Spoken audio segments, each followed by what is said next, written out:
Yung ano natin, po natin sa pinakamabili 500. May isang ba? Bukas.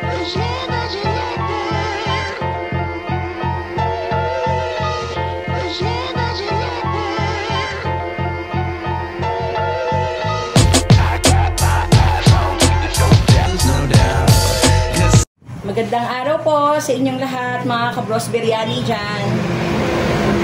Welcome to Bros Biryani Mukbang Challenge. Ayan. Ito na naman yung ating challenger. Pang-ilang na ba si sir? Siya ay pang-apat na. So, ang ibibit natin, sir, ay 3 minutes, 15 seconds.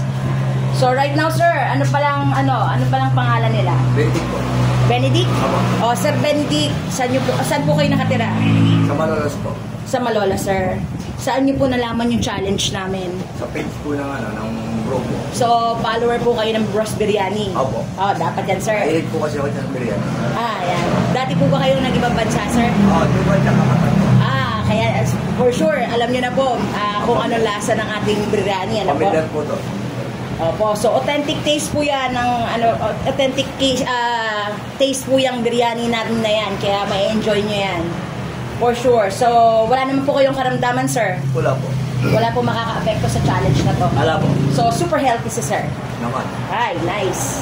So, ganito po yung mechanics natin, ano po?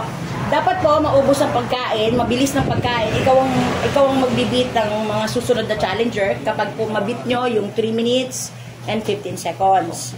Pag naka 20 na tayo na challenger, hihinto na tayo at titingnan natin kung sino ang pinakamabilis. Ayun po. So, dapat po maubos, dapat po ubos pati mga sauces. Okay. So, meron po tayo dyang raita, meron tayong chutney, ayan, at saka yung soup po natin. So, sa rice naman po, kailangan yan simot talaga. Simot sarap, sir. So, nasa sa inyo pong diskarte yan kung ano pong gagawin nyo, ano po.